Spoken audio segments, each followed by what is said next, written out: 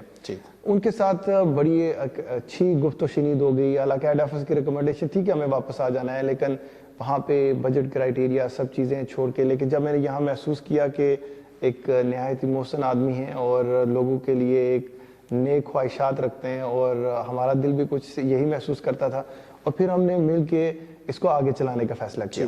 نہایت ہی مشکل حالات میں ہم انہیں اس سچویشن کو رن کیا, چونکہ ایک ایسی جگہ کے اوپر جہاں پہ ایک بالکل نیا فیکٹر ہو, نئی چیز ہو, مطلب کہ سٹار اکیڈمی کو یہاں پہ انٹروڈیوس کرانا ایک نہایت ہی مشکل کام تھا. چونکہ ایک ہماری لوکیلٹی کا یہ کنسیپٹ تھا جی کہ یہاں پہ ہو سکتا ہے لوکل سٹاف ہو یا ایسے ہو. ان مشکل حالات میں بھی ہم نے اس کو بڑا بھرپور طریقے سے اس کو کامیاب بھی کیا. ایون کہ اس دورانیہ میں ہمارے 2-3 اور کمپیٹیٹر, کپس بھی آ گیا, سٹار انسٹیٹیوٹ بھی آ گیا, لیکن پھر بھی اسٹرینتھ کے لحاظ سے آل دو ہمارے پاس اسٹرینتھ زیادہ نہیں تھی, لیکن کارکردگی ہماری ان سے زیادہ رہی. اس سال ہماری 18 انرولمنٹس ہوئی. آپ فرسٹ ٹائم اس وقت ان کے پاس 150 سے بھی زیادہ تعداد میں اسٹوڈنٹ تھے, اور ہم صرف 60 اسٹوڈنٹ رکھ رہے تھے, یعنی کہ 60 کے قریب ہمارا نمبر تھا. ان 60 میں سے 18 انرولمنٹ شاہ صاحب ایک بہت بڑی اچیومنٹ, جس میں 8 اسٹوڈنٹ ہمارے میڈیکل کالجز میں, وہ اسٹوڈنٹ ابھی 3rd-4th ایئر میں ہیں میرے خیال سے. آج بھی وہ بچے جو ہیں وہ ہمارے جو ہیں وہ ہمیں سراہتے ہیں. اس کے بعد 10 اسٹوڈنٹ جو ہیں وہ ان کی انجینئرنگ میں انرولمنٹ ہوئی. اس کے بعد کووڈ سیشن آ گیا, نہایت ہارڈ ٹائم تھا, لیکن پھر بھی ہم نے ایک گروپ سا سیشن چلایا, حالانکہ اجازت نہیں تھی بچوں کے اصرار کے اوپر, اور اس وقت ہماری 6 انرولمنٹ ہوئی. اس سے ویری نیکسٹ ایئر پھر ہماری, چونکہ کووڈ کی وجہ سے اوور آل چیزیں اس طرح سے جو ہے وہ پھیل نہیں سکی, پھر بھی ہماری نیکسٹ ایئر 5 انرولمنٹ ہوئی. اور انشاءاللہ اس سال ماشاءاللہ سے اس سال ہماری دوبارہ سے جو ہے 8 انرولمنٹ ہوئی ہیں, اور صرف انرولمنٹ نہیں ہوئی ہیں. اس وقت سٹار اکیڈمی کو یہ اعزاز بھی حاصل ہے جی کہ 2ری اور 3ری پوزیشن جو ہمارے ڈسٹرکٹ میں ہے, وہ اس وقت اعزاز صرف ہمیں ہی حاصل ہے. تو میں پیرنٹس کو بھی اور اسٹوڈنٹ کو بھی یہ پیغام دیتا ہوں کہ دیکھیں کہ یہ اسٹوڈنٹ ان تمام بچوں کے لیے انسپیریشن ہے کہ ان بچوں نے یہاں پہ رہ کے 2ری اور 3ری پوزیشن بھی حاصل کی, اور انٹر ٹیسٹ میں 2ری پوزیشن 3ری پوزیشن ہی حاصل کی, بلکہ اوور آل ایگریگیٹ میں بھی 2ری 3ری پوزیشن حاصل کی. اور یہ 8 بچے یہاں رہ کر اپنے لوکل انوائرمنٹ میں رہ کے اس گول کو اچیو کر پائے ہیں. بہت مشکل ہوتا تھا پیرنٹس کے لیے اسپیشلی بچیوں کو بھیجنا. بچیاں جاتی ہیں سر, بہت بچیاں ایسی ہیں جو پہلی بار گھر سے جاتی ہیں, اور دور دور ان کو ہاسٹلز ملتے ہیں, ان کو لاٹ آف پرابلم پیش آتی ہیں وہاں پہ جا کے. ان حالات میں سخت گرمی بھی ہوتی ہے, اور وہاں پہ ایک اور جو سب سے بڑی جو چیز میں آپ کو ہماری اکیڈمی کی 2ری اکیڈمی سے منفرد ہونے کی وجہ کیا ہے, اور یہاں پہ رہتے ہوئے بچوں نے اتنے اچھے نمبرات حاصل کیوں کیے. ایک تو یہ بات ہے جی کہ سر جو کوئی بھی بچہ آتا ہے, فارچونیٹلی وہ بچہ ہو یا اس کے پیرنٹس ہوں, وہ کسی نہ کسی ریفرنس سے ہمیں جانتے ہوتے ہیں, اور ہم اس بچے کو جانتے ہوتے ہیں, اور اس سرزمین کو ہوتے ہوئے ایک خوب ہمارے دل میں اس کے لیے ضرور ہوتی ہے. اور ہم شام گے تک یہاں موجود ہوتے ہیں. ہمارا کام صرف یہ نہیں ہوتا کہ ہم نے ایک پراپر لیکچر ڈیزائن کیا ہوا ہے, دینا ہے اور چلے جانا ہے, جبکہ بلکہ ہمارا یہاں موٹیو یہ ہوتا ہے کہ اس بچے کو کچھ بنانا ہے.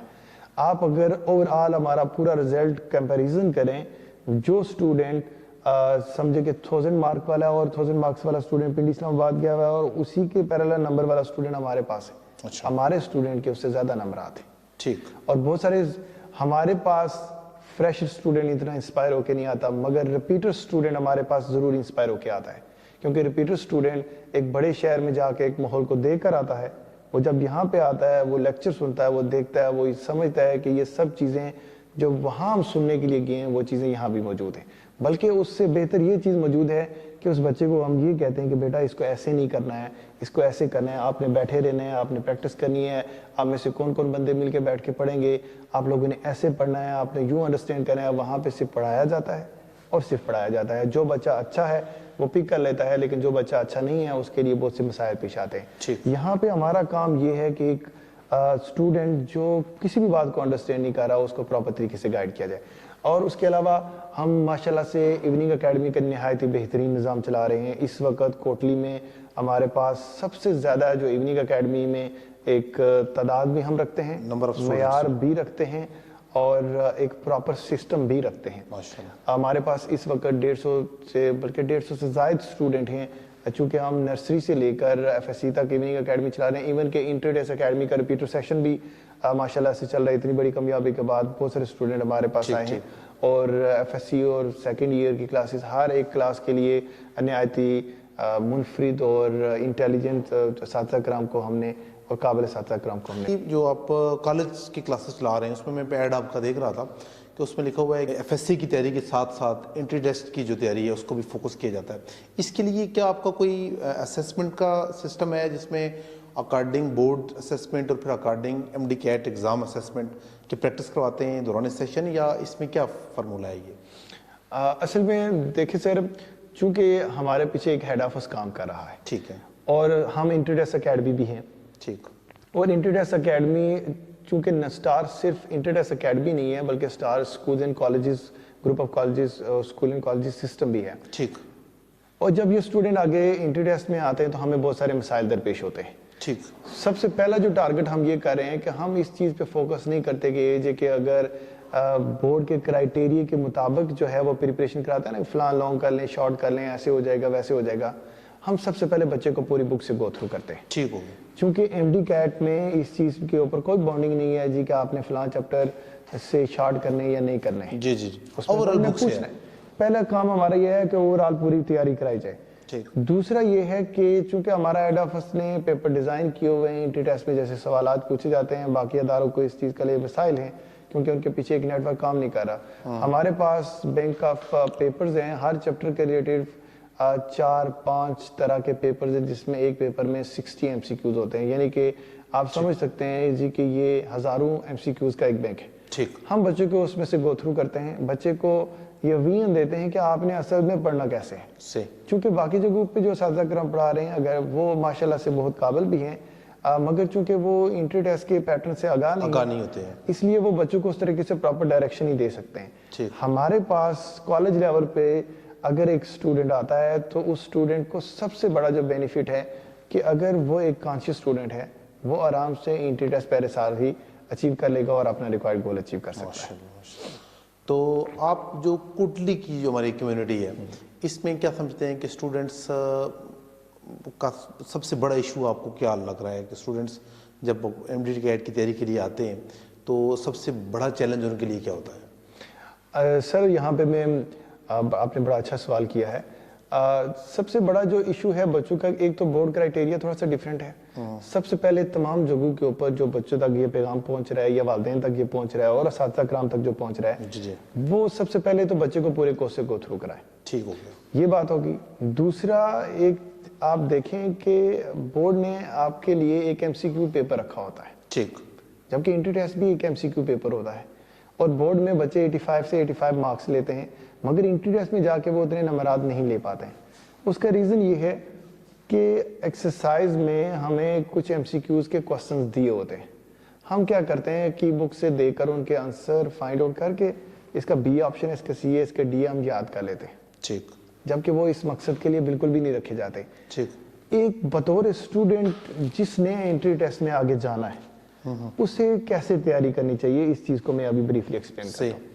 جب آپ ایک چیپٹر پڑھ لیں, اس چیپٹر کے آخر میں کچھ پرابلمز دی ہوتی ہیں. وہ پرابلم اس لیے ہوتی ہیں کہ آپ نے یہ چیپٹر کتنے اچھے سے پڑھا ہے, اب آپ اس کو پریکٹیکلی ڈسپلے کریں جی کہ سالو کر کے دیکھیں کہ آپ کو اس کی سمجھ کتنی ہے. ٹھیک ہوگا. آپ وہ ایم سی کیو سالو کریں. جب آپ سالو کر لیں گے, ایون کہ ہر چیپٹر کے ریلیٹڈ آج کل ڈیفرنٹ بکس آ گئی ہیں, اس کے ریلیٹڈ 100, 200, 300 ایم سی کیوز بھی بنے ہوتے ہیں. ایون ہر ٹاپک کے ریلیٹڈ ایم سی کیوز بنے ہیں. ٹھیک. میں بچوں کو یہ ریکمینڈ کرتا ہوں جب آپ ایک ٹاپک پڑھیں اس کے related M C Qs solve کریں. ایم سی کیوز اسی بک پہ سالو نہیں کریں, ایک علیحدہ سے پیج لیں, اس کے اوپر آپشن لکھیں, اس کا آپشن اے ہے, فلاں ہے, جو کوئی بھی آپشن بن رہا ہے. پھر اینڈ کے اوپر اس کی دی ہوتی ہے, کی میں جا کے چیک کریں کہ آپ کے کون کون سے ایم سی کیوز ٹھیک ہے, کون سے غلط ہیں. جو غلط ہیں اب اس کا آنسر آپ کو نہیں پتا کہ کیا ہے, کیونکہ آپ نے کی میں خود چیک کر رہے ہیں یا کسی اور کو دیکھیں تو بندہ جج نہیں کر سکتا کہ اس وقت میں نے کون سا آپشن دیکھا. اب